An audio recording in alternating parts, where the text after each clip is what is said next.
6월 18일 법률방송 로투데이 시작하겠습니다. 첫 소식입니다.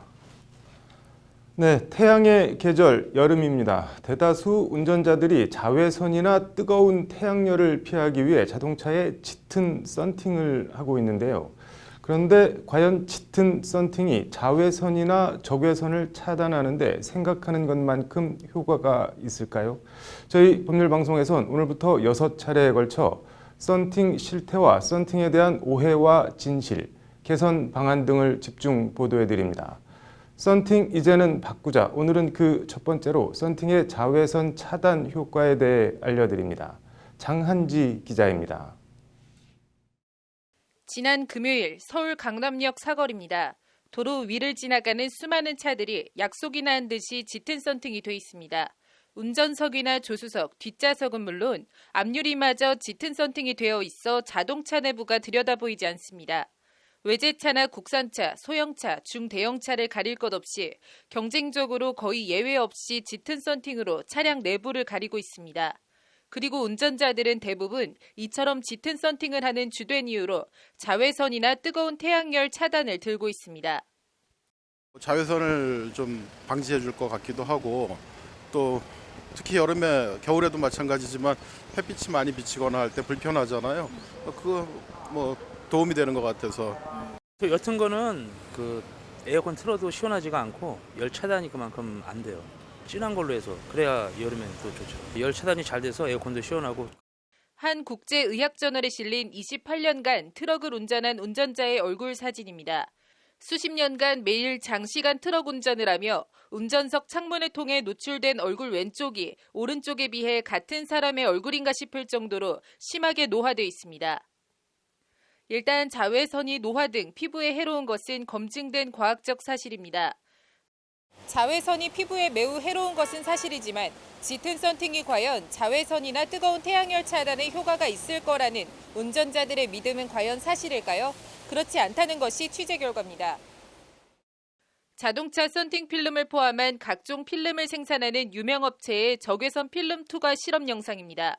왼쪽은 뒷면이 거의 보이지 않을 정도로 짙게 코팅된 필름, 오른쪽은 상대적으로 가시광선 투과율이 양호한 필름입니다.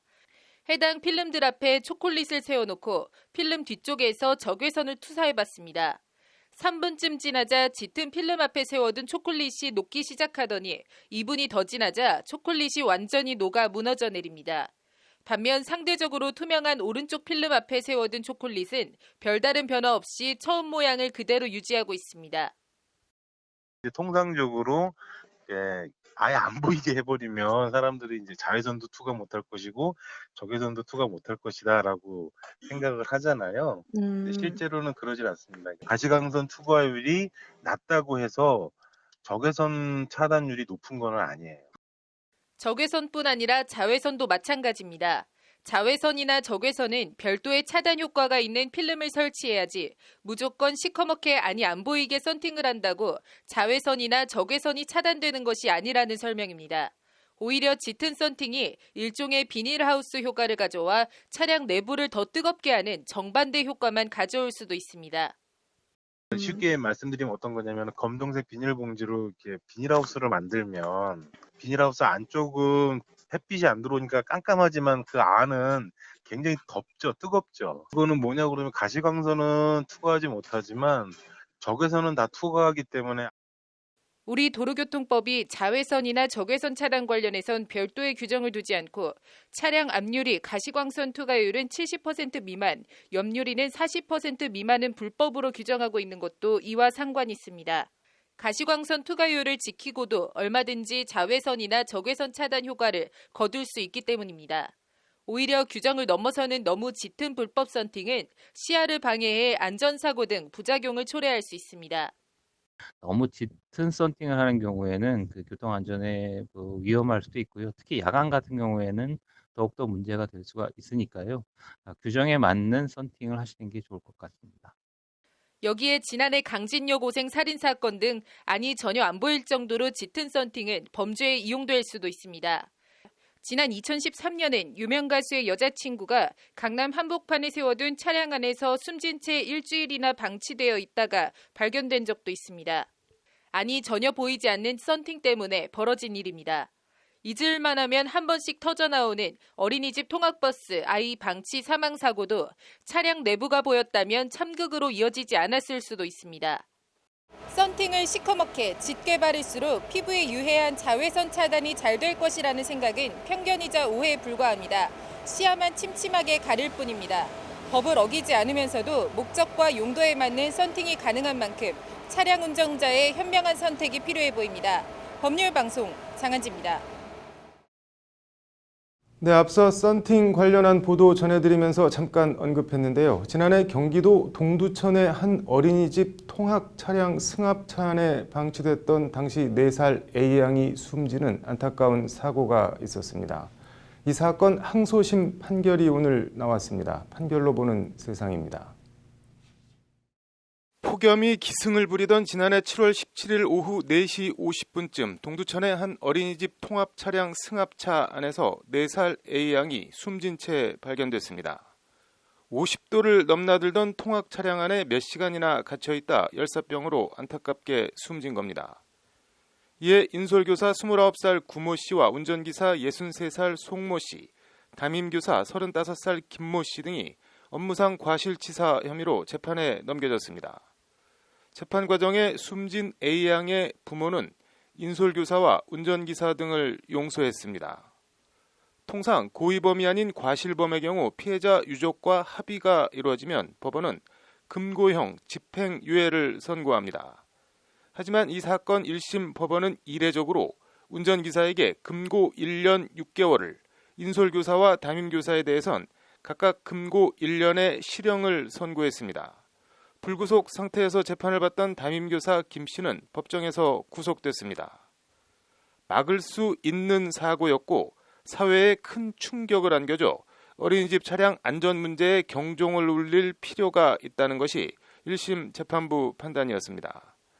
이에 담임교사 등은 형이 너무 무겁다고, 검찰은 반대로 형이 너무 가볍다며 양형 부당을 이유로 쌍방 모두 항소했습니다.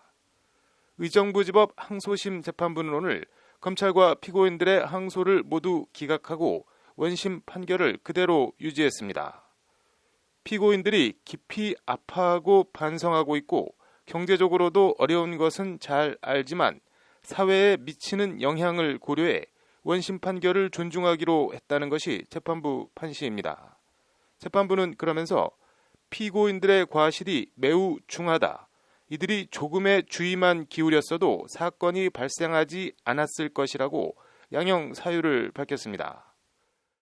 이게 다 썬팅 때문은 아니겠지만 차량 내부가 훤히 보였다면 오며 가며 누구라도 아이를 발견해 안타까운 사고를 막을 수도 있지 않았을까 싶습니다.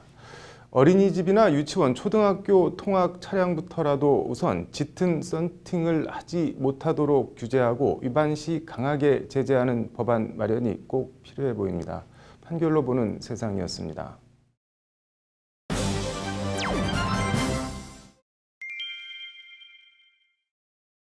네, 공짜로 휴대폰을 주겠다고 지적장애인을 속여서 휴대폰을 개통했습니다. 밀린 요금들을 어떻게 해야 할까요? 법률구조공단 사용설명서 신세아 기자 나와 있습니다.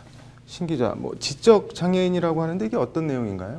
일단 사회 연령은 10.8세고요. 또 네. 지능 지수는 62의 지적장애인 이모 씨의 사연입니다. 네.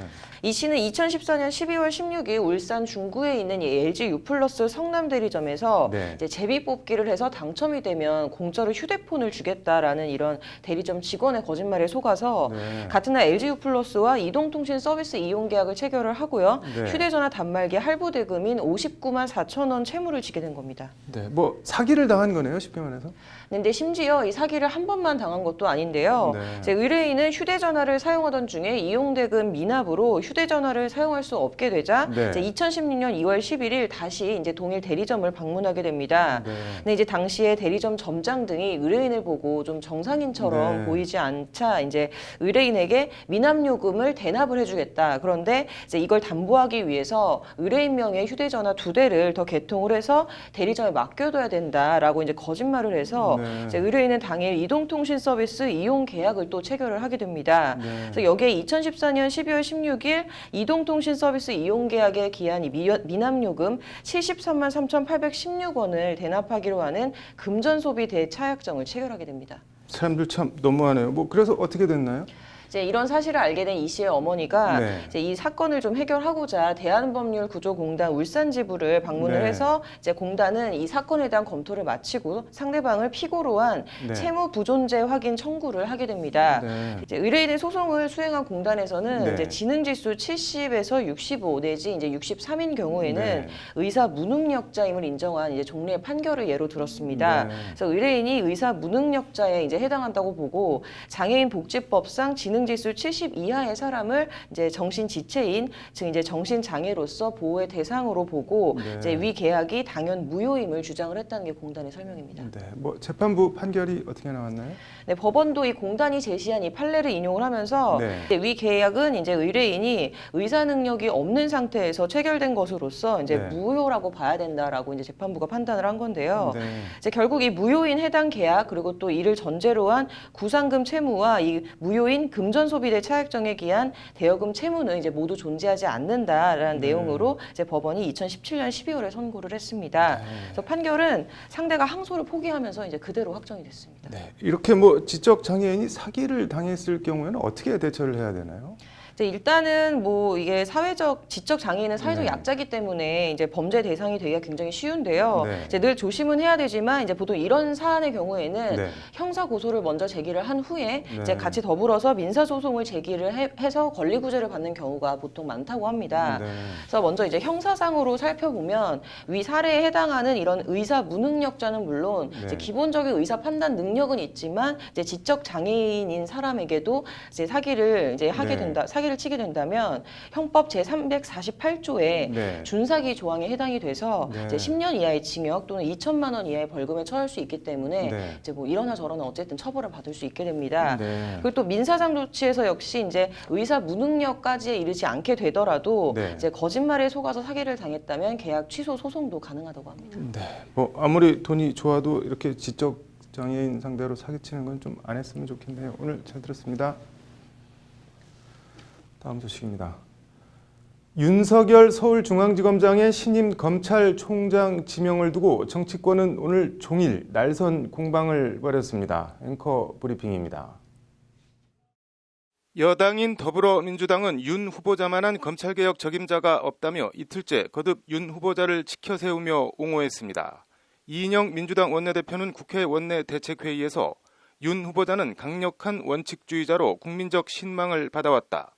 적폐청산과 검찰개혁을 완수하기 바란다고 말했습니다. 검경 수사권 조정과 공수처 설치 등 검찰이 당면한 주요 과제를 지혜롭게 풀 최적임자라는 게 윤관석 민주당 정책위 수석 부의장의 평가입니다. 자유한국당은 청와대가 검찰을 정권 하수인으로 만들려는 계략이라며 윤 후보자 검찰총장 지명을 평가절하했습니다. 나경원 원내대표는 정책의총에서 윤 총장 지명을 두고 패스트트랙 폭거에 저항한 정치인을 정치보복을 통해 내년 총선에서 반드시 주저앉히겠다는 계획이라고 말했습니다. 정용기 정책의장은 의총장에서 윤 후보자 관련 영상을 틀고는 또 막말이라는 소리를 들을 테니 긴 말 않겠다며 저분 검사입니까 깡패입니까? 라고 말했습니다. 민주당과 한국당의 평가와 반응이 극과 극으로 갈리는 가운데 바른미래당과 민주평화당, 정의당의 반응도 미묘하게 엇갈립니다.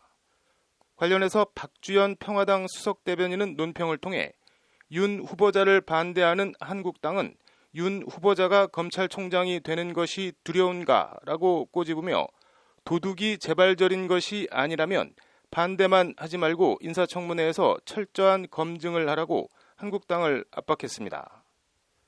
사람에 충성하지 않는다는 윤석열 검찰총장 지명자는 좌고우면하지 않는 성격과 스타일에 뼛속부터 강골 검사입니다. 대검 중수 1, 2과장과 서울중앙지검 특수 1부장을 지낸 특수통으로 검찰 직접 수사에 대한 강한 소신과 애착도 아울러 갖고 있습니다. 청와대로선 윤석열 차기 검찰총장이 그 강굴과 소신으로 자칫 검경 수사권 조정과 공수처 설치 등 어떻게 보면 거꾸로 검찰 개혁의 장애가 될 수 있는 양날의 검이 될 수도 있습니다. 정치권이 보이고 있는 극과 극의 반응은 그런 윤석열 차기 총장에게 민주당은 검찰 개혁에 매진해달라는, 한국당은 적폐청산 명분 야당 탄압 수사 그만 좀 해달라는 서로 다른 메시지의 다름 아닌 것처럼 보이기도 합니다. 공은 윤석열 총장에게로 넘어갔습니다. 윤석열의 검찰이 어떤 방향으로, 어떤 속도로 갈지 상당히 궁금합니다. 앵커 브리핑이었습니다. 이어서 법조계 소식 전해드리겠습니다. 보안관찰 대상자의 사상과 양심의 자유를 침해한다는 지적을 받아온 준법서약 제도가 30년 만에 폐지됩니다. 법무부는 보안관찰 처분 면제 신청 서류에서 법령 준수서약서를 삭제하기로 했다고 오늘 밝혔습니다. 삼성 바이오로직스 분식회계 증거인멸 혐의 첫 공판이 오늘 열렸습니다.